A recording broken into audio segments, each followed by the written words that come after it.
Bismillahirrahmanirrahim. Assalamualaikum warahmatullahi wabarakatuh.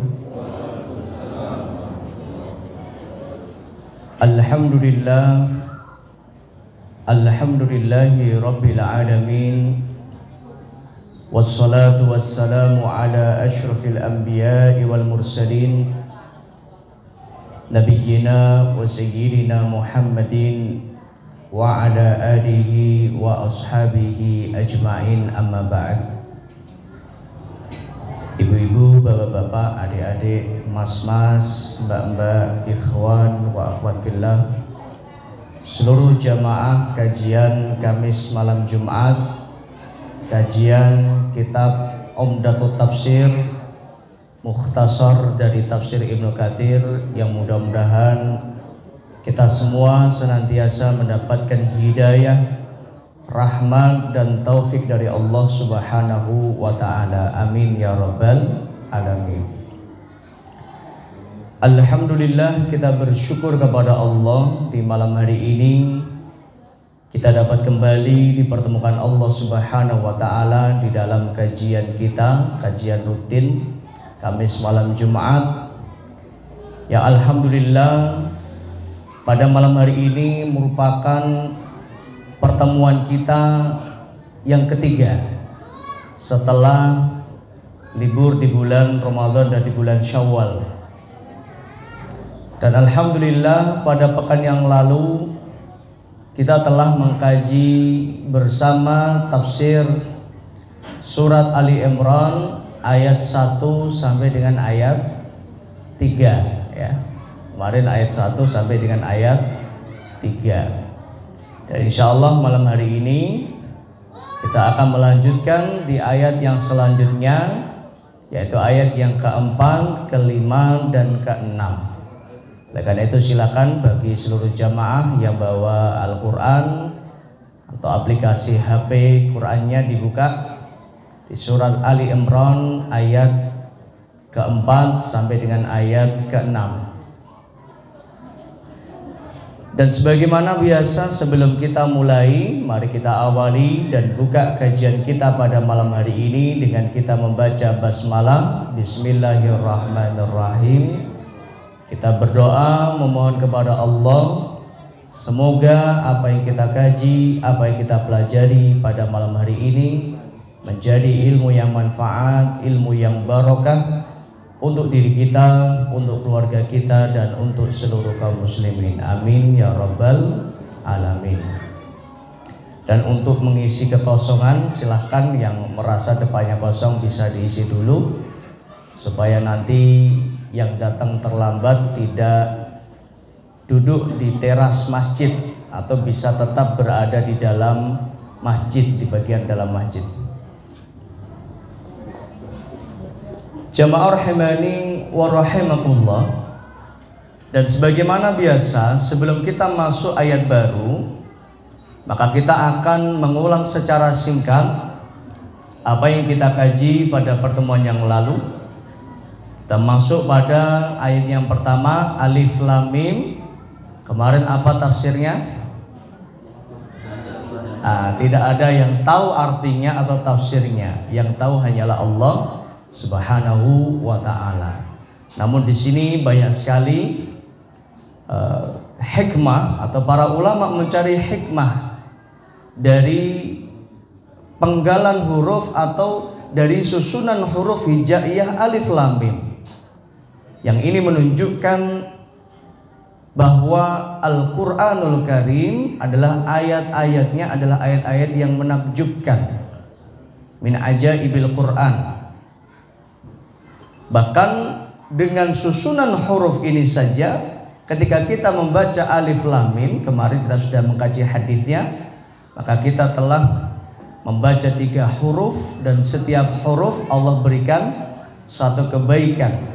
Kalau kita baca Alif Lam Mim, kita telah membaca 3 huruf.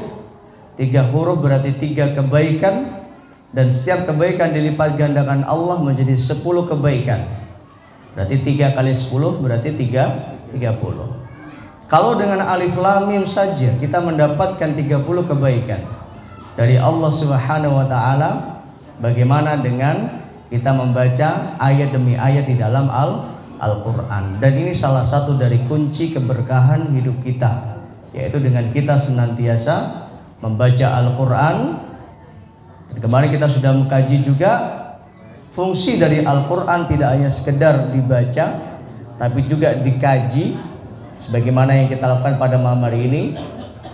Sekaligus setelah dikaji, tidak cukup ilmu itu ada pada diri kita, tapi ilmu itu harus dikerjakan dalam kehidupan sehari-hari.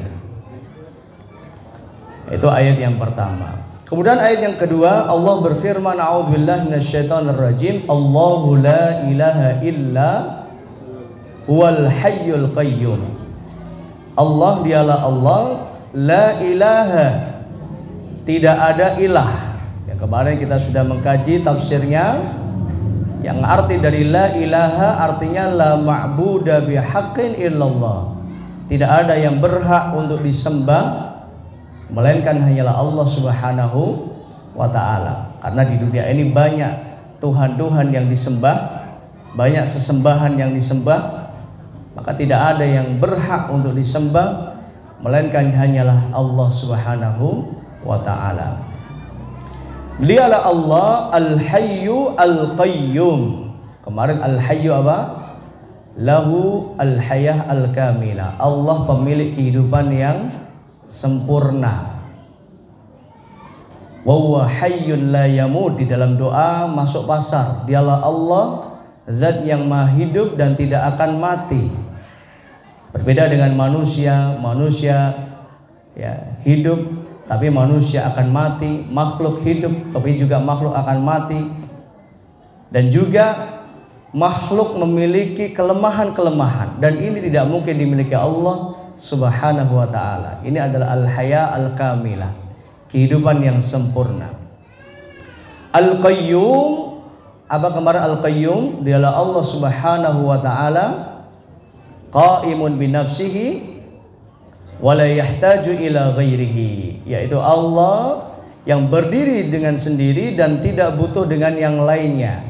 Berbeda dengan makhluk, seluruh makhluk membutuhkan Allah Subhanahu wa ta'ala. Manusia, binatang, tumbuhan, ikan yang ada di lautan, yang ada di sungai, semua binatang yang ada di daratan, yang ada di langit, yaitu burung-burung yang berterbangan, semuanya membutuhkan Allah. Matahari, bulan, bintang, seluruh alam semesta ini membutuhkan Allah Subhanahu wa ta'ala. Sedangkan Allah Al-Qayyum la yahtaju ila ghairihi, tidak membutuhkan kepada selainnya. Begitu pula kita sebagai manusia, kita senantiasa membutuhkan Allah Subhanahu wa ta'ala. Untuk menjadikan kita bernafas, kita butuh Allah. Untuk mata kita bisa melihat, kita butuh Allah. Untuk telinga kita bisa mendengar, kita membutuhkan Allah. Untuk lisan kita bisa berucap, berbicara, tangan bergerak, kaki melangkah, jantung berdetak, Allahu Akbar. Kita selalu butuh Allah Subhanahu wa ta'ala di dalam setiap kehidupan kita. Setiap helah nafas kita, kita selalu membutuhkan Allah Subhanahu wa ta'ala. Sehingga betapa celakanya seorang manusia ketika Allah Subhanahu wa ta'ala memberikan segala nikmat-nikmat kepada hambanya. Artinya seluruh manusia ini membutuhkan Allah. Dia butuh tangan, butuh mata, butuh telinga dan sebagainya. Namun betapa celakanya manusia, ia menggunakan nikmat yang telah diberikan Allah untuk berbuat dosa dan maksiat. Ibarat kita dikasih fasilitas, tapi ternyata kita tidak amanah dalam menggunakan fasilitas tersebut. Kita diberikan tangan yang sehat, tapi na'udzubillah tangannya dibuat untuk melakukan hal-hal yang dimurkai Allah. Nah, inilah yang menunjukkan bahwa Allah Subhanahu wa ta'ala Al-Qayyum la yahtaju ila ghairihi. Allah tidak membutuhkan selainnya. Justru kitalah yang senantiasa membutuhkan Allah Subhanahu wa ta'ala. Wa kullun muhtaju ilaihi, dan semua yang ada di alam semesta ini muhtajun ilaihi, semuanya membutuhkan Allah Subhanahu wa ta'ala. Ini arti dari Al-Qayyum. Kemudian ayat yang selanjutnya, ayat yang ketiga, Allah berfirman, a'udzubillahi minasyaitonir rajim, nazzala 'alaikal kitaba bil haqq. Benar-benar turun kepadamu, ya, benar-benar turun kepadamu wahai Muhammad al-kitab. Yaitu yang dimaksud dengan kitab di sini apa? Al-Qur'an. Kemarin kita juga mengkaji nazzala dengan anzala. Ini pengkhususan dari Al-Qur'an. Kenapa di sini disebut nazzala atau kalimatnya nazzala? Karena Quran diturunkan Allah secara berangsur-angsur, munajjaman, ala hasbil ahdath, sesuai dengan kondisi, sesuai dengan kejadian. Dan Quran diturunkan Allah Subhanahu wa ta'ala dalam kurun waktu yang sangat panjang, berbeda dengan kitab-kitab yang lain yang Allah turunkan. Yaitu Al-Quran diturunkan Allah selama berapa tahun? 23 tahun. Berbeda dengan kitab Taurat, kitab Injil, kitab Zabur yang diturunkan Allah Subhanahu wa ta'ala, anzala marratan wahidatan, diturunkan Allah dalam satu kali. Nah, ini adalah di antara keistimewaan Al-Quran. Nazzala 'alaika al-kitaba, sungguh benar-benar turun kepadamu, haqqan 'alaika, ya, benar-benar turun kepadamu wahai Muhammad Al-Quran, diturunkan kepadamu wahai Muhammad Al-Quran bil haqqi, yaitu membawa al-haq. Apa kemarin al-haq? Kebenaran. Apa ini maksud kebenaran di sini? Ahkamuhu wa akhbaruhu haqqun, yaitu segala hukum-hukum yang ada di dalam Al-Quran, wa akhbaruhu, dan segala apa yang dikabarkan Al-Quran, haqqun, semuanya benar. Dan ini adalah diantara salah satu pondasi keimanan. Ini adalah aqidah Ahlus Sunnah wal Jamaah, yaitu beriman terhadap Al-Quran, membenarkan Al-Quran, termasuk membenarkan segala apa yang Allah turunkan di dalam Al-Quran tanpa meragukan satupun. Dzalikal kitabul la raiba fi, tidak ada keraguan. Hudan lil muttaqin, petunjuk bagi orang yang bertakwa. Maka kita, kalau kita mengaku orang yang beriman, yang bertakwa, maka tidak boleh kita meragukan satupun ayat di dalam Al-Quran, satupun apa yang Allah kabarkan di dalam Al-Quran, ataupun satupun hukum yang Allah tetapkan di dalam Al-Quran. Nah, ini tidak boleh. Sekali lagi, umat Islam, orang yang beriman kepada Al-Quran, beriman kepada Allah, tidak boleh meragukan satupun hukum yang Allah tetapkan di dalam Al-Quran. Ya, sekalipun mungkin dipandang manusia ini hukum yang kayaknya kok kejam sekali. Misal orang orientalis, orang sekuler, orang liberal, ya, selalu mengidentikan umat Islam dengan tindakan kekerasan, dengan terorisme, radikalisme. Masa hukum orang yang mencuri dipotong tangan misalnya, ini apa nggak kasihan di tangannya dipotong, ya kan? Tapi inilah hukum yang terbaik dari Allah Subhanahu wa ta'ala. Sehingga orang yang mencuri apabila tangannya dipotong, maka inilah yang justru memberikan efek jerah. Orang yang melihat, dia tidak akan berani untuk melakukan perbuatan yang sama. Orang yang membunuh di dalam Al-Quran jelas hukumnya, yaitu yang membunuh dia hukumannya apa? Dibunuh. Ini adalah hukuman yang tegas yang Allah tetapkan. Wala ta'khudh minhu ra'fatan. Janganlah kita sekali-kali merasa kasihan terhadap orang yang melakukan tindakan pembunuhan. Nah, ini hukum Allah.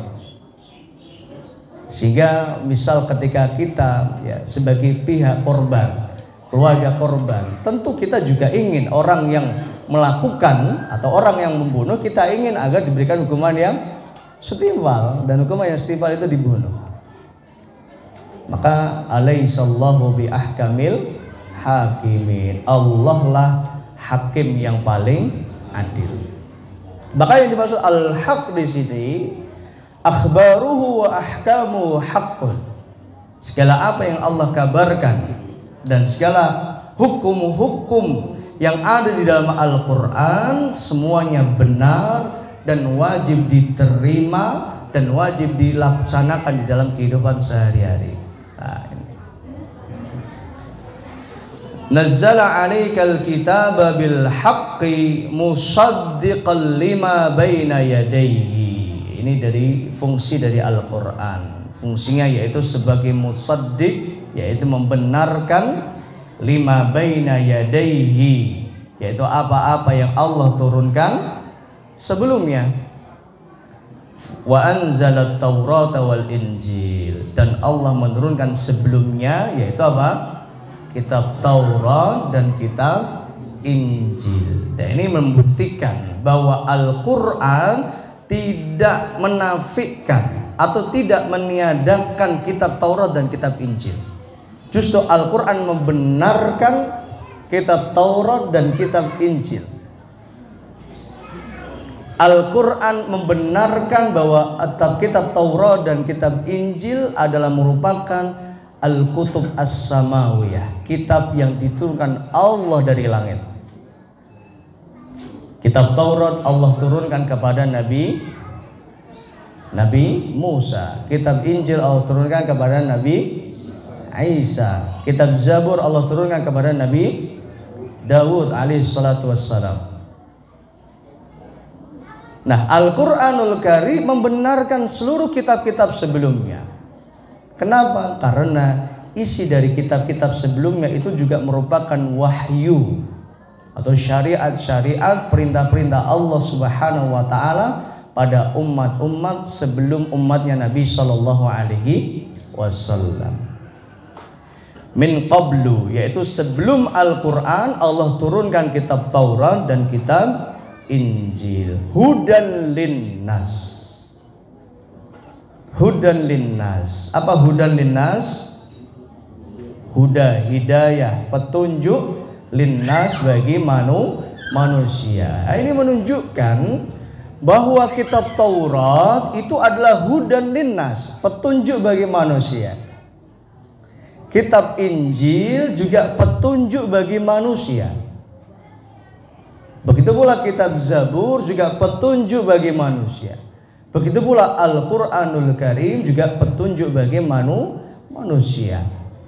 Nah, kita umat akhir zaman, umatnya Nabi Sallallahu Alaihi Wasallam, Allah menurunkan kitab yang terakhir yaitu Al-Quran. Nah, hukum-hukum yang ada di dalam Al-Quran ini merupakan syariat baru. Sehingga apabila ada syariat baru, maka otomatis ini syariat menghapus syariat-syariat yang sebelumnya. Ketika belum turun kitab Injil, maka saat itu yang berlaku adalah kitab Taurat. Ketika belum turun kitab Al-Quran, maka saat itu yang berlaku adalah kitab Injil. Nah, ketika turun Al-Quran, maka yang berlaku mulai saat itu dan hingga akhir zaman adalah Al-Quranul Karim. Walaqad yassarnal Qur'ana lidzikri fahal min mudzakir. Dan sungguh kami telah jadikan Al-Quran mudah untuk diingat, mudah untuk dipelajari, mudah untuk dikaji. Yuthabbita bihi fu'adak. Allah turunkan Al-Quran secara berangsur-angsur. Liyuthabbita bihi fu'adak, supaya menancap, supaya membekas, supaya mudah dipahami oleh hati dan mudah untuk diamalkan. Nah, ini adalah keistimewaan dari Al-Quran. Maka min qablu hudal linnas. Di sini Ibnu Katsir rahimahullah taala mengatakan hudal linnas fi zamaniha. Jadi di zamannya. Sehingga ketika disebutkan kitab Taurat hudan linnas, petunjuk bagi manusia, adalah petunjuk bagi manusia di zaman itu. Begitu pula Allah turunkan kitab Injil hudan linnas, petunjuk bagi manusia fi zamaniha, di zaman itu. yaitu di zaman Nabi Isa alaihissalatu wassalam. Nah, begitu pula Al-Quran, hudan linnas, petunjuk bagi manusia. Sejak kapan? Fi zamaniha, sejak diturunkan Al-Quran. Sampai kapan berlakunya? Sampai hari kiamat. Inna nahnu nazzalna dzikra wa inna lahu lahafidun. Sesungguhnya kami nazzalna dzikra, menurunkan az-dzikra Al-Quran, wa innahu lahafidun, dan sesungguhnya kamilah yang menjaga Al-Quran sampai hari kiamat. Termasuk hukum-hukumnya akan tetap diamalkan, dikerjakan, wajib dilaksanakan sampai kapan? Sampai hari kiamat. Nah ini hudan linnas min qablu hudan linnas, yaitu petunjuk bagi manusia fi zamaniha, di zamannya, kata Ibnu Katsir. Kemudian Allah Subhanahu wa taala berfirman, a'udzubillahi minasyaitonirrajim, wa anzalal furqan, dan Allah menurunkan Al-Furqan. Nah, ini seluruh ulama mufassirin menafsirkan yang dimaksud Al-Furqan di sini adalah Al-Qur'an. Ibnu Katsir rahimahullah taala beliau mengatakan Al-Furqan al-fariqu bainal huda wad dhalal. Kenapa Al-Quran disebut dengan Al-Furqan? Karena fungsi dari Al-Quran yang pertama al-fariq, yaitu yang membedakan atau pembeda, ya, bainal huda wad dhalal, antara hidayah dan kesesatan. Sehingga di dalam Al-Quran semuanya telah dijelaskan mana-mana petunjuk Allah, mana-mana petunjuk Allah Subhanahu wa taala yang wajib dikerjakan, yang harus diikuti. Mana-mana petunjuk setan, ya. Mana-mana yang harus ditinggalkan, yang harus dijauhi. Ada sabilillah, ada sabilis syaitan. Ada jalannya Allah, ada jalannya syaitan. Allahu waliyul ladzina amanu. Allah adalah pelindung orang-orang yang beriman. Walladzina kafaru awliya'uhumut taghut. Adapun orang-orang kafir, pelindung mereka adalah taghut. Awliya'uhumut taghut yukhrijunahum minan nuri ila dzulumat, yaitu yang mengajak, mengeluarkan manusia dari an-nur, dari hidayah Allah kepada az-zulumat, kepada kegelapan. Yang sebelumnya taat diajak maksiat. Nah, ini semua yang dimaksud dengan at-taghut. Semua yang mengajak kepada kesyirikan, yang mengajak kita untuk melakukan maksiat, yang mengajak kita untuk melakukan perbuatan-perbuatan yang dimurkai Allah, maka dalam ayat ini disebut at-taghut. Walladzina kafaru awliya'uhumut taghut yukhrijunahum minan nuri ila dzulumat, yaitu yang memaksa manusia, mengeluarkan manusia minan nur, dari cahaya, dari hidayah Allah, ila dzulumat, kepada kegelapan, kepada kemaksiatan. Diajak untuk maksiat, diajak untuk melakukan perbuatan yang dimurkai Allah. Nah, sekarang sudah terasa sekali Bapak Ibu, kita melakukan kebaikan saja dipaksa mereka untuk apa? Untuk melakukan kezaliman, untuk melakukan kejahatan. Orang di YouTube misal niatnya pengen apa? Lihat kajian, ya kan? Lihat ceramah misal. Kadang-kala ada iklan-iklan yang enggak benar, ada yang iklan-iklan yang enggak beres. Nah, ini kita apa? Zaman sekarang dipaksa untuk menonton sekalipun sekilas. Yang setelah itu mungkin kalau kita orang yang beriman, maka kita akan hilangkan itu, kita akan hapus. Nah, kita dipaksa sekalipun kita tidak ada hajat, keinginan untuk buka itu. Tapi ketika kita buka misal channel kajian, ternyata ada iklan yang tidak benar. Nah, ini di dalam Al-Quran juga Allah berfirman, a'udzubillahi minasyaitonirrajim, walan tardha 'ankal yahudu walan nasara hatta tattabi'a millatahum. Orang Yahudi dan orang Nasrani selamanya tidak akan ridho kepada umat Islam. Tidak akan ridho kita menjadi orang yang taat. Tidak akan ridho kita menjadi orang yang rajin ngaji. Tidak akan ridho kita menjadi orang yang rajin sholat. Maka ditawarkan tayangan-tayangan yang mengganggu, ya kan? Tayangan-tayangan yang mengganggu kita, yang merusak akhlak kita, yang merusak moral kita. Akhirnya orang dia berpaling, yang harusnya mau rajin sholat, mau rajin ngaji, nanti aja ngajinya lewat YouTube aja misal, nggak usah datang ke masjid. Nanti juga direkam, nanti diupload di YouTube, dengerinnya lewat YouTube. Buka YouTube tiba-tiba ada iklan, nggak benar. Nah ini yukhrijunahu minan nuri ilal dhulumat ulaika ashabun nar. Mereka adalah penghuni neraka, hum fiha khalidun, dan mereka kekal di dalamnya. Nah, berbeda dengan Al-Qur'an. Maka Al-Qur'an menunjukkan kepada kita mana jalan-jalan yang benar, mana jalan-jalan yang salah. Al-fariq bainal huda wad dhalal, yaitu pembeda antara hidayah, petunjuk, dan ad-dhalal, kesesatan.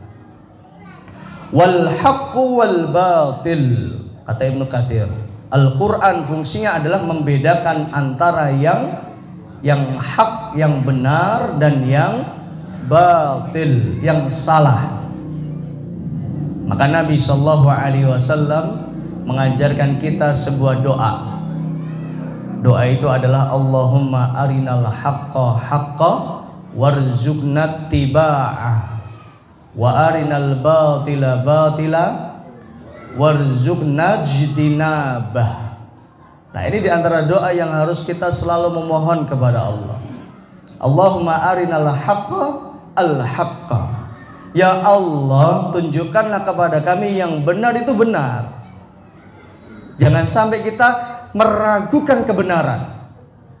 Ya, jangan sampai kita sekali-kali meragukan kebenaran. Udah jelas-jelas benar tapi masih ada orang yang ragu. Nah, itu. Udah jelas Islam adalah agama yang benar, masih ada orang yang meragukan kebenaran agama Islam. Ya kan? Boleh nggak kita mengatakan Islam agama yang benar, Bapak Ibu? Boleh nggak? Boleh nggak? Selain Islam salah semua? Boleh? Kenapa? Boleh nggak kita mengatakan Islam agama yang benar? Wajib. Ya, tidak cek hanya boleh tapi wajib. Kenapa? Karena Allah sendiri yang menjelaskan. Inna dina indallahi al-Islam. Agama yang benar di sisi Allah adalah agama Islam, bukan agama yang paling benar. Jadi agama yang benar di sisi Allah adalah agama Islam, dan ini wajib kita imani. Dan ini adalah akidah. Ya, akidah. Ya, wajib mengimani bahwa Islam adalah agama yang benar. Maka Al-Qur'an membedakan yang benar mana yang salah. Sehingga insya Allah apabila kita senantiasa menjadikan Al-Quran sebagai barometer, tolak ukur perbuatan kita, insya Allah kita akan menjadi orang yang selamat di dunia dan di akhirat. Karena yang mengatakan ini ya adalah Nabi Sallallahu Alaihi Wasallam. Taraktu fikum amraini lan tadillu ma tamassaktum bihima. Aku tinggalkan kalian dua perkara, kalian tidak akan tersesat, tidak akan sengsara, tidak akan binasa, ma tamassaktum bihima, selama berpegang teguh dengan keduanya, yaitu Al-Quran dan Sunnah. Al-Quran dan As-Sunnah, yaitu Al-Quran dan As-Sunnah. Segala apa yang ada pada Nabi Sallallahu Alaihi Wasallam, itulah yang dimaksud dengan As-Sunnah. Maka orang yang mengikuti Al-Quran dan mengikuti apa yang dilakukan, diucapkan, dikerjakan oleh Nabi Sallallahu Alaihi Wasallam, maka dia tidak akan sengsara, dia tidak akan tersesat selamanya sampai hari kiamat. Maka Al-Quran al-fariq bainal haqqi wad dhalal, membedakan antara yang benar dan yang salah. Kemudian wal ghai war rasyad, dan juga membedakan al ghai, jalan kebinasaan, ar rasyad, jalan kebahagiaan, jalan kesengsaraan, jalan kebahagiaan. Kalau mau pengen bahagia, ini loh caranya, itu sudah ada dalam Quran. Kalau mau pengen bahagia, ini loh caranya. Semuanya ada dalam Al-Quran. Bima yadhkuruhullahu ta'ala minal hujaj wal bayyinat wad dalailil wadihat. Semuanya telah dijelaskan Allah Subhanahu wa taala dengan dalil-dalil yang jelas, wal barahin al qati'at, dan burhan, bukti-bukti yang nyata. Wa yubayyinuhu wa yuwaddihuhu, dijelaskan ya, wa yufassiruhu, ditafsirkan oleh para ulama, para sahabat, ya kan. Wa yuqarriruhu wa yurshidu ilaihi. Nah, ini adalah diantara fungsi dari Al-Quran, hudan linnas, petunjuk bagi manusia. Maka wa anzalal furqan, maka inilah yang dimaksud dengan al-furqan, karena Al-Quran lah, dengan Quran lah kita bisa mendapatkan petunjuk mana yang benar, mana yang salah, mana yang diridhai Allah, mana yang dimurkai, mana yang menjadikan kita bahagia di dunia dan di akhirat, mana yang menjadikan kita sengsara di dunia dan di akhirat. Wa anzalal furqan innal ladzina kafaru bi ayatillah.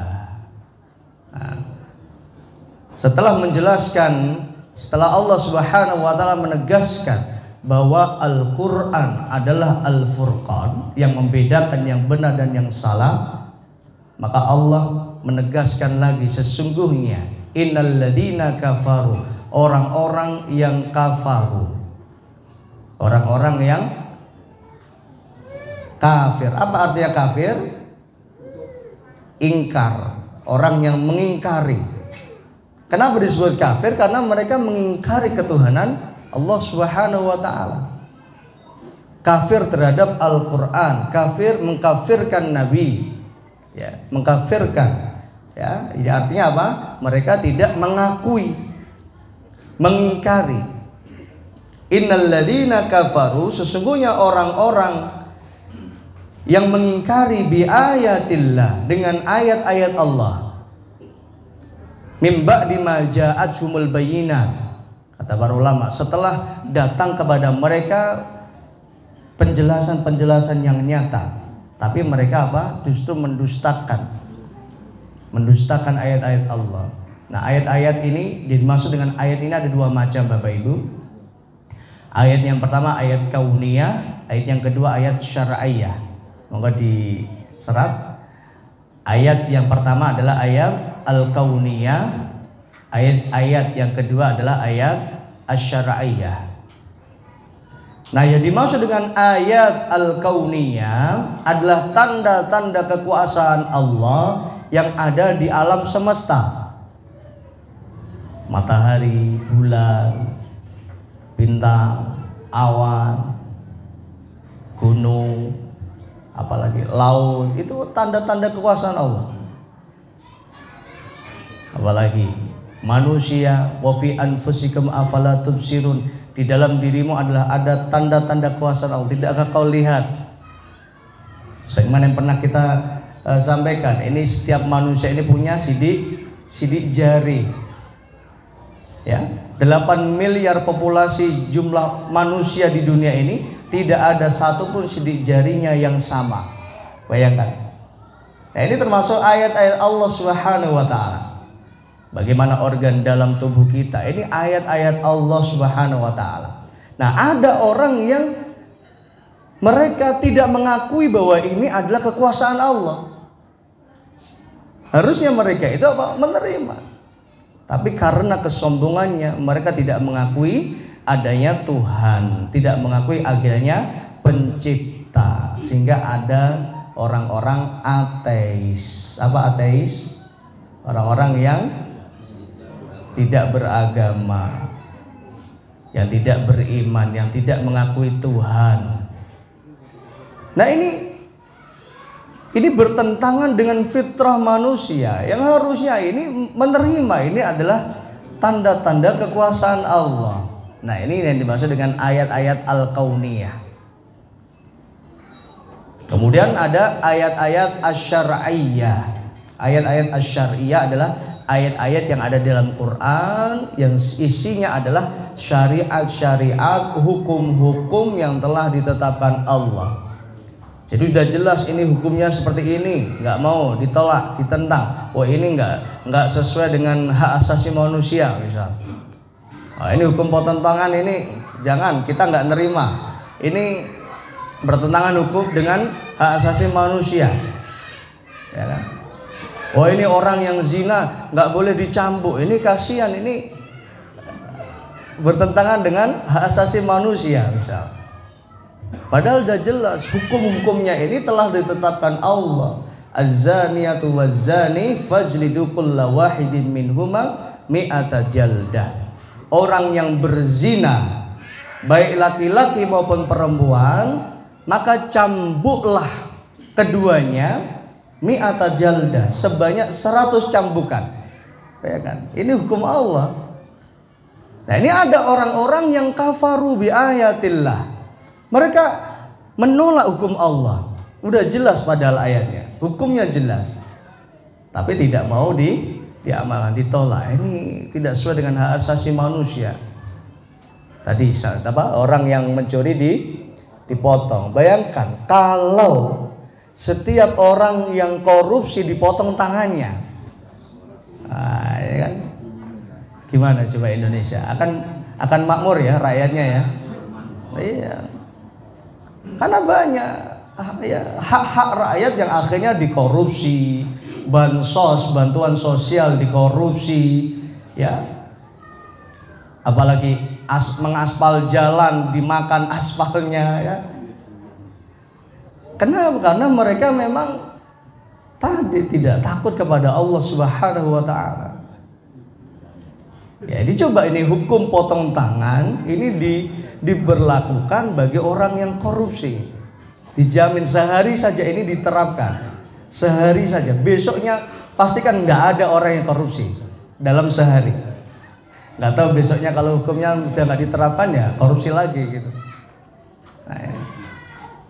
Nah ini ada orang-orang yang kafaru bi ayatillah. Mereka menolak ayat-ayat Allah, baik ayat-ayat tidak mengakui kebesaran Allah tadi al-kauniyah, maupun tidak mengakui, tidak menerima ayat-ayat asy-syar'iyyah, yaitu hukum-hukum syariat-syariat yang telah ditetapkan Allah Subhanahu wa taala. Jadi sudah jelas kitab Taurat ini adalah ayat-ayatnya Allah.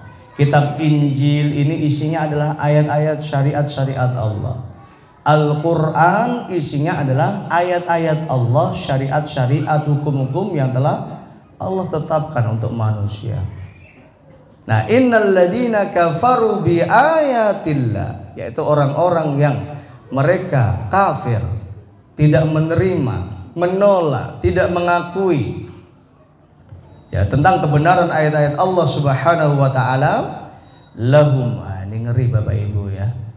Ngeri, konsekuensinya ngeri.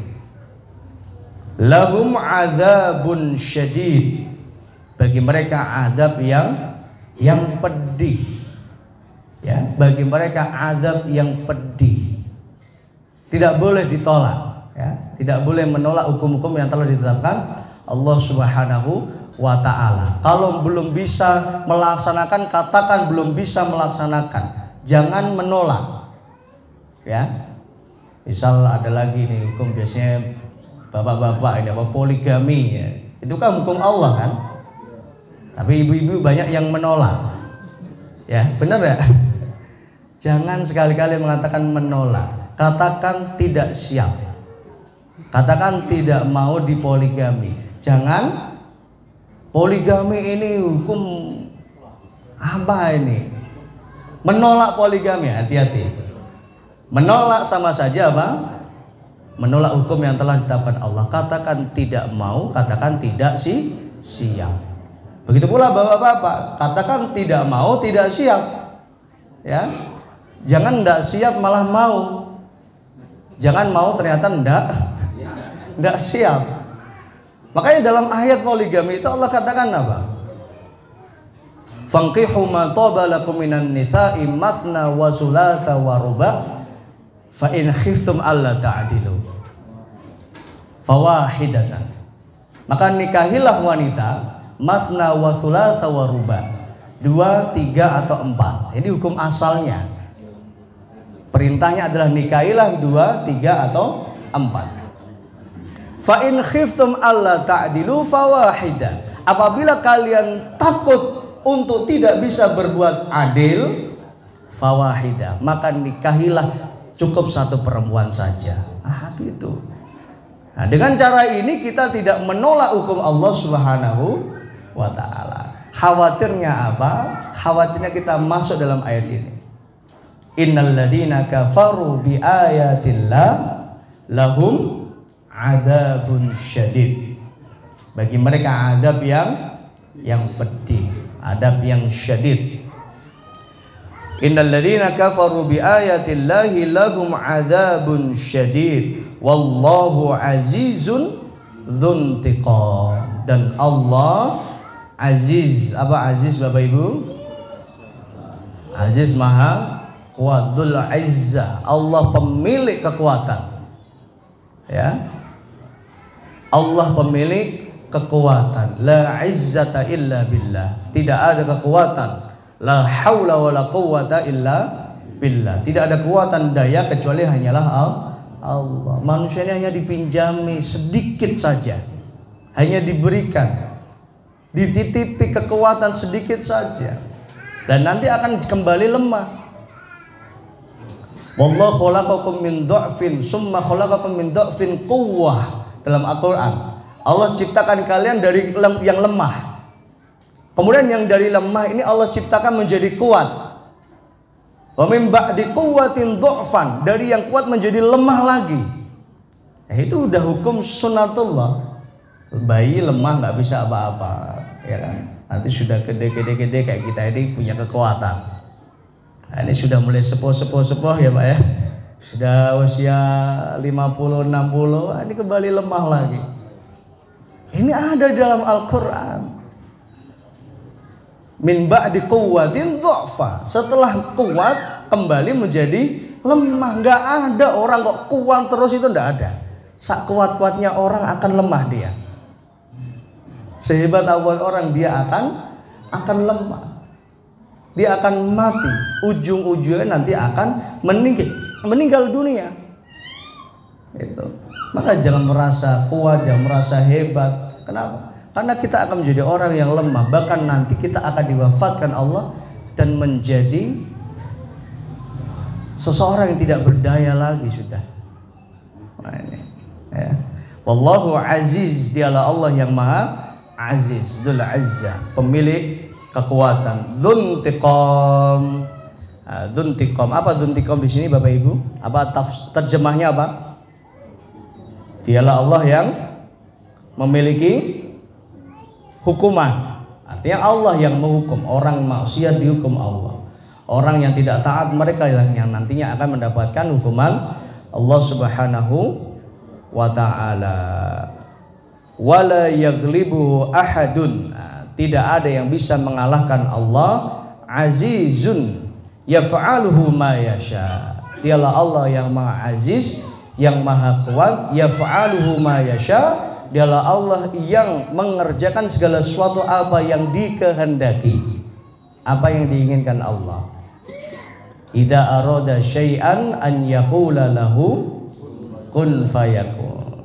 Kalau Allah menginginkan sesuatu, ay yaqula lahu, maka Allah katakan kepadanya kun, jadilah. Fayakun, maka jadi apa yang dikehendaki Allah Subhanahu wa ta'ala. Ya Bapak Ibu seluruh jamaah yang dirahmati Allah, kita masuk di ayat yang selanjutnya, ayat yang kelima. Allah berfirman, a'udzubillahi minasyaitonir rajim, innallaha la yakhfa 'alaihi syai'un fil ardi wala fis sama'. Ini Masya Allah. Kalau kita merenungkan, mengamalkan ayat ini, kita nggak akan berani macam-macam di dunia ini Bapak Ibu. Kita nggak akan berani korupsi, kita kan nggak akan berani menipu, kita nggak akan berani berbuat zalim, ya, kita nggak akan berani memanipulasi data, anggaran, apalagi. Ya. Kenapa? Karena innallaha la yakhfa alaihi syai'un fil ardi wala fis sama. Jadi nggak ada yang tertutupi bagi Allah. Allah tahu segalanya. Ya, la yakhfa alaihi syai'un fil ardi wala fis sama. Tidak ada yang ditutup bagi Allah. Artinya Allah Maha tahu segalanya. Fil ardi, segala apa yang ada di bumi, semua yang terjadi di bumi Allah tahu, Bapak Ibu. Fil ardi wala fis sama, segala apa yang ada di langit, dialah Allah yang Maha tahu. Coba silakan dibuka surat apa ini? Surah Al-An'am. Surah Al-An'am, Bapak Ibu, ayat 59. Nah, ini termasuk tafsir dari ayat ini. Al-An'am.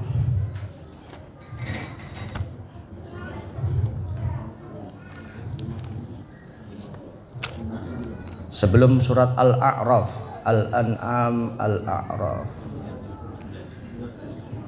Nah, surah Al-An'am ayat 59.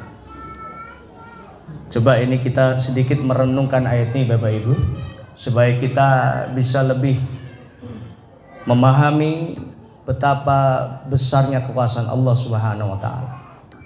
Allah berfirman, a'udzubillahi minasyaitonirrajim, wa 'indahu mafatihul ghaibi la ya'lamuha illahu. Dan indahu, di sisinya, mafatihul ghaibi, kunci-kunci gaib. Artinya Allah Maha tahu segala yang gaib, segala yang ditampakkan, segala yang disembunyikan, Allah semuanya tahu. La ya'lamuha illahu, tidak ada yang mengetahui kecuali Dia, kecuali Allah Subhanahu wa taala. Wa ya'lamu ma fil barri wal bahri, dialah Allah Subhanahu wa taala yang Maha tahu fil barri wal bahri, segala apa yang ada di daratan dan segala apa yang ada di lautan. Segala apa yang ada di daratan, apa saja yang dilakukan oleh manusia, apa saja yang dibutuhkan makhluk-makhluknya yang ada di daratan, baik hewan semuanya, ya, burung, binatang, semua apa yang dibutuhkan Allah tahu. Apa saja yang dilakukan oleh manusia saat ini, 8 miliar manusia. Yang ngaji berapa orang? Yang enggak ngaji berapa orang? Ya'lamu ma fil barri wal bahri. Allahu akbar. Dialah Allah yang Maha mengetahui ma fil barri wal bahri, segala apa. Ma ini kalau dalam bahasa Arab yashmalul lil jami', mencakup segalanya. Jadi ma ini, kalimat ma ini artinya apa? Mencakup keseluruhan. Jadi Allah yang Maha mengetahui keseluruhan atau segala yang ada di barri, di daratan, wal bahri, yang ada di lautan. Wa ma tasqutu min waraqatin la ya'lamuha. Allahu akbar. Bahkan daun yang jatuh, ya, wa ma tasqutu min waraqatin illa ya'lamuha, melainkan Allah tahu. Kenapa? Karena bahkan daun itu tidak akan jatuh kecuali perintah Allah Subhanahu wa taala. Allahu akbar. Bayangkan jumlah manusia sama jumlah pohon, banyak jumlah manusia atau pohon? Pohon. Jumlah pohon sama jumlah daun, banyak pohonnya atau banyak daunnya? Bayangkan, Allahu akbar. Kalau manusia itu hanya 8 miliar, ya, berapa triliun tumbuhan yang ada di dunia, di alam semesta itu? Bilion mungkin, ya. Berapa daun yang berjatuhan dalam 1 detik, 1 menit, 1 jam? Bisakah kita menghitungnya? La ya'lamu illahu, nggak ada yang tahu kecuali Dialah Allah Subhanahu wa ta'ala. Jadi daun aja Allah tahu, apalagi apa yang kita lakukan. Sangat kecil bagi Allah untuk mengetahui yang kita lakukan dari bangun tidur sampai kita tidur lagi sangat kecil sekali. Sehingga orang kalau merenungkan ayat ini nggak akan berani macam-macam Bapak Ibu. Kenapa? Karena kita nggak akan bisa selamat dari pengawasan Allah. Daun saja Allah tahu yang jatuh, apalagi manusia gerak-geriknya. Tubuhnya nggak bergerak, hatinya yang bergerak. Allah tahu apa yang digerakkan oleh hati. Wa ma tasqutu min waraqatin illa ya'lamuha. Melainkan Allah tahu. Wala habbatin fi dhulumatil ardi. Allahu akbar. Habbah, apa habbah itu? Habbah itu biji. Ya, biji-bijian. Wala habbatin. Habbah ini satu biji. Kalau banyak itu namanya hubub. Satu biji namanya habbah. Ya taruhlah apa, misal biji, ya biji kecil, apa, biji kedelai misal.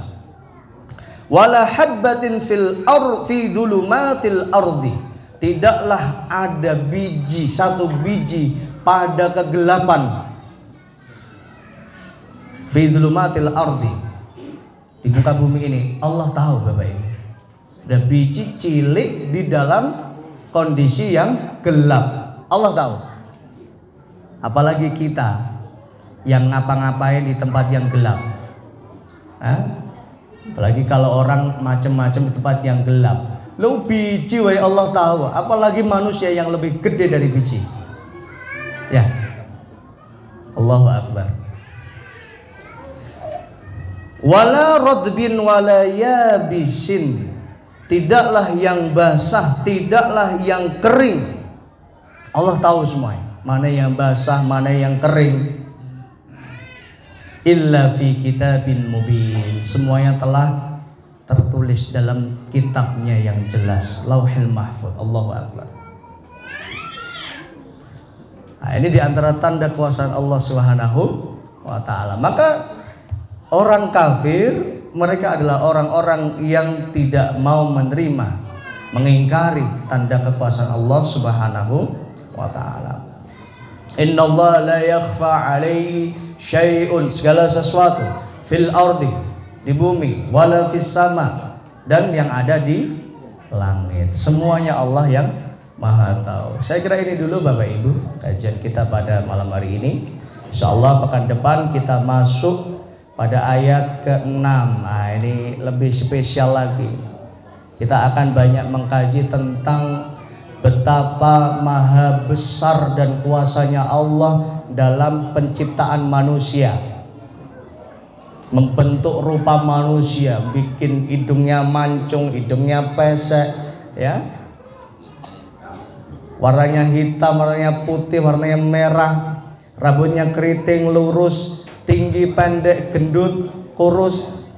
Nah, ini insya Allah akan kita kaji pada pekan depan. Termasuk bagaimana kita ini dulu di alam rahim, di alam kandungan, proses penciptaan manusia.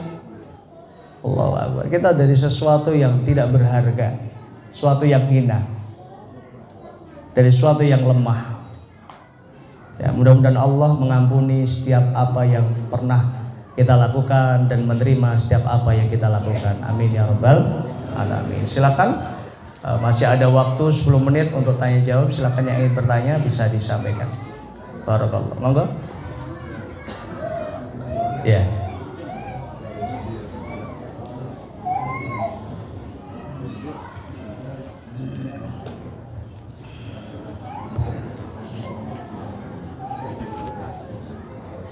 Bismillahirrahmanirrahim. Assalamualaikum warahmatullahi wabarakatuh.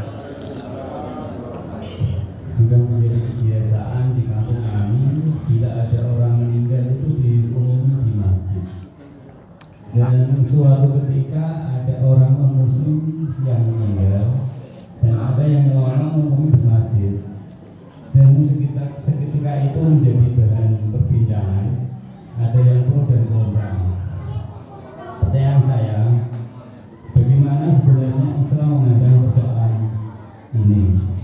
Pertanyaan kedua, bolehkah kita mendoakan orang yang sudah meninggal di KTP-nya Islam, sedangkan selama hidupnya dia tidak pernah sholat sama sekali, bahkan hukum-hukum Islam yang lain. Semua itu yang kami tanyakan. Kurang lebihnya minta maaf. Wassalamualaikum warahmatullahi wabarakatuh. Waalaikumsalam warahmatullahi wabarakatuh. Barakallah. Terima kasih, pertanyaan bagus. Yang pertama, ini penting ya, tentang fungsi masjid. Memang akhir zaman ini masjid ini tidak lagi pada fungsi-fungsinya, ya. Jadi yang harusnya menjadi fungsi masjid tidak jadi fungsi masjid. Yang harusnya nggak jadi fungsi masjid malah difungsikan di masjid, ya. Yang harusnya orang ini sholat ke masjid malah nggak sholat ke masjid. Adzan datangnya ke masjid malah adzan datangnya ke warung, ya benar ya. Biasanya kalau istirahat siang gitu, pada ke masjid atau pada ke warung? Nah ini, pada ngopi atau pada sholat? Ayo Bapak Ibu, kita kembalikan lagi diri kita ya. Bagaimana kita punya perhatian khusus, punya kecintaan dengan masjid. Saya pernah menyampaikan ada 5 tingkatan manusia dengan masjid. Ada 5 tipe manusia dengan masjid. Kita tipe yang mana? Yang pertama, manusia yang nggak seneng di masjid dan nggak nyaman di masjid. Kira-kira kita ini atau enggak? Nggak seneng di masjid, nggak nyaman di masjid. Nak dijak neng masjid itu orang nyaman, pengen dang metu. Yuk dijawab dengan hatinya masing-masing. Ini yang pertama. Kemudian tingkatan yang kedua, orang yang senang di masjid, orang yang nyaman di masjid. Insya Allah kita semuanya ya. Jadi insya Allah kalau diajak di masjid sejam 2 jam nyaman ya. Nyaman ya. Lebih nyaman di masjid atau nyaman di kafe? Ya misal. Ngaji 1 jam kok suwine banget ya. Bener ya. Padahal kita hanya ngaji 1 jam paling. Tapi giliran di angkringan, di kafe, ya jagongan ngasih jam 2 bengi ora kroso. Betul ya? Apa ini memang kita? Nah ini. Nah, mudah-mudahan kita termasuk yang senang di masjid, yang nyaman juga di masjid. Itu tipe yang kedua, tingkatan yang kedua. Kemudian tingkatan yang ketiga, yaitu orang yang senang di masjid, nyaman di masjid, peduli dengan kebersihan, keindahan, kerapian, kenyamanan masjid. Nah ini apakah kita sudah di tingkatan yang ketiga atau belum ini? Oh masjidnya nggak rapi, nggak usah diminta tolong, langsung merapikan. Oh masjidnya kotor, nggak ada yang minta tolong, langsung disapu. Oh kamar mandinya kotor, oh kamar mandinya nggak bersih, jangan malah dipaido. Iki tukang resik sopo iki? Ya, tukang bersih ini kalau bersih nggak diapresiasi, kalau kotor dicaci maki. Iki tukang resik sopo? Mesti gitu. Kok kamar mandinya kotor? Ini petugas kebersihannya siapa? Kenapa kok harus menanyakan siapa? Kenapa kok nggak harus kita yang membersihkan? Jadilah kita pelayannya tamu Allah Subhanahu wa ta'ala. Jangan hanya mau dilayani ya, tapi tingkatkan kualitas kita menjadi pelayan tamu Allah. Kita yang melayani, kita yang menyiapkan tempat yang bersih, kita menyiapkan tempat yang rapi, kita yang menyiapkan tempat yang wangi. Bapak Ibu masuk Masjid Al-Islah wangi enggak tadi? Wangi? Wangi ya? Wangi. Siapa yang membuat wangi? Hamba-hamba Allah yang peduli dengan kebersihan, keindahan, kerapian dan kewangiannya. Nah, ini tingkatan yang keberapa? Yang ketiga. Kemudian tingkatan yang keempat, senang di masjid, nyaman di masjid, peduli dengan kebersihan, keindahan, kerapian masjid. Plus yang keempat, yaitu ikut andil dalam program-program masjid. Aktif kasih masukan. Oh, ini kok nggak ada kegiatan ini, coba bagaimana kalau kita bikin kegiatan ini. Dan jangan hanya sekedar memberikan usulan, ikut andil, ikut berpartisipasi untuk ikut mensukseskan program tersebut. Nah ini, karena yang sering terjadi orang ini usul-usul tok tapi rak gelem nglakoni, ndak mau ikut membantu. Gimana kalau kita bikin program ini? Ketika programnya sudah dibikin, orangnya malah nggak mau ikut, nggak mau membantu menghidupkan. Nah ini, tingkatkan tipe kita. Nah baru tingkatan yang paling tinggi yang kelima, senang di masjid, nyaman di masjid. Apalagi ikut peduli dengan kebersihan, keindahan, kerapian masjid. Kemudian ikut memakmurkan masjid. Kemudian ditambah lagi ikut andil berjuang dengan hartanya. Nah, ini tingkatan yang paling tinggi. Yang keempat, yang kelima. Jadi tidak hanya sekedar tenaga, pikiran, tak punya duit ya diinfakkan. Ya, diinfakkan. Berapa sih? 1.000 misal, enggak apa-apa. 1.000 rupiah jauh lebih baik daripada 10.000 rupiah seminggu sekali. Tapi ya seminggu sekali 10.000 luwih apik daripada tidak sama sekali. Gitu. Jadi itu tingkatan yang paling tinggi. Ya. Maka jadilah kita hamba-hamba Allah yang memfungsikan masjid sebagaimana fungsinya. Ya, kita ikut memakmurkan masjid. Ya, jangan hanya memakmurkan pasar dan kafe. Nggak tahu apa jadinya kafe-kafe di zaman Nabi itu. Kalau ada kafe-kafe di zaman Nabi, kira-kira diapakan sama Umar bin Khattab? Wayai sholat tapi kafe-kafenya rame. Kira-kira diapain sama Umar bin Khattab? Coba bayangkan. Nah, maka kembalikan masjid sebagaimana fungsinya. Ya, untuk beribadah, tempat berkumpul, tempat silaturahim, ya. Nah, termasuk yang ditanyakan tadi, bagaimana dengan hukum mengumumkan kematian di masjid? Ya, kalau memang tidak ada fasilitas sarana untuk mengumumkan selain di masjid, ya silahkan bisa diumumkan di masjid. Tapi kalau ada sarana untuk mengumumkan selain di masjid, itu jauh lebih baik. Apalagi sekarang HP ini kan berita kematian mating itu 1 detik sudah nyampe gitu ya. Coba kadang-kala banyak orang yang tidak melek HP. Nah, di sini sebagian para ulama berikhtiar, ya. Boleh untuk mengumumkan berita kematian di masjid. Nah, itu. Apa tujuannya? Hikmahnya apa? Tadi memberitahu, mungkin ada yang masih punya kaitannya dengan hutang, ya, hukukul adami, ya, supaya pada tahu bahwa fulan bin fulan sudah meninggal dunia, fulan bin fulana sudah meninggal dunia, boleh.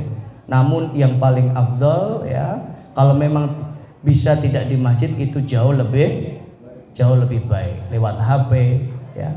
Itu insya Allah malah jauh lebih makting gitu, cepat sekali kalau HP sekarang. Cuma saya tadi mbah-mbah ini nggak pada tahu, karena nggak pada melek HP. Itu.